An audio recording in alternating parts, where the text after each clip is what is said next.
Friends, welcome back to my mummy channel. ఈరోజు వచ్చేసి మా మమ్మీ పప్పు చేసింది, ఇంకా మిల్ మేకర్ ఫ్రై చేసింది. ఇప్పుడు మా మమ్మీ ప్రాసెస్ చెప్తుంది అన్నమాట, వినండి.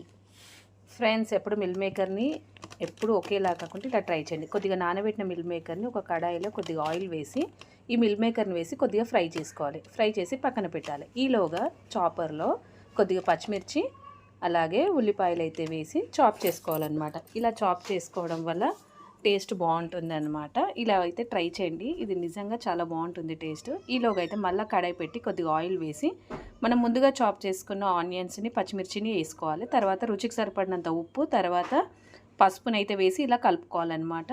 అల్లిమిల్లిపాయ ఉంటే వేసుకోవచ్చు, లేదంటే వదిలేయచ్చు అనమాట. ఇలా అయితే ఒకసారి అయితే ఫ్రై చేసుకోవాలి. ఎక్కువగా కూడా ఫ్రై చేయొద్దు, కొంచెం కచ్చా పచ్చగానే ఉంటే బాగుంటుంది.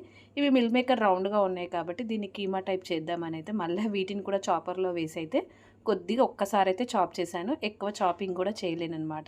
ఫైనల్గా చాప్ చేసుకున్న మిల్ మేకర్ని కూడా ఇందులో అయితే వేసాను అనమాట. అక్కడక్కడ రౌండ్గా, అక్కడక్కడ చిన్న చిన్నగా అలా అయితే చేశాను అనమాట.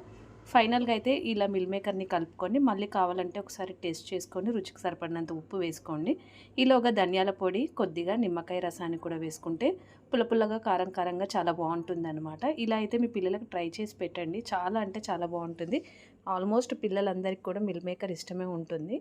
ఇలా అయితే ఒకసారి చూడండి, నెక్స్ట్ టైం ఎలా ఉందో కామెంట్ చేయండి. ఇప్పుడైతే ఇలా మళ్ళీ దీంట్లో ఒకసారి అయితే నిమ్మకాయ వేసినాక కలుపుకొని ఫైనల్గా మన కొత్తిమీరని అయితే వేస్తే ఇలా గ్రీన్గా క్రీమ్ కలర్లో చాలా బాగుంటుంది అనమాట. ఫైనల్గా అయితే మన మిల్ మేకర్ ఫ్రై అయితే రెడీ అయిపోయింది. ఒక సర్వింగ్ బౌల్లోకి తీసేసుకొని ఈరోజు పప్పు చేశానని చెప్పాను కదా, ఇంకా పప్పుకు కాంబినేషన్గా ఇది చేసుకున్నాను అనమాట. సో వేడివేడి అన్నంలో పచ్చలాకుతో చేసిన పప్పు, తర్వాత మిల్ మేకర్ ఫ్రై పచ్చిమిరపకాయలు వేసి చేశానమాట. ఇలా కలుపుకొని తింటుంటే చాలా అంటే చాలా బాగుందండి.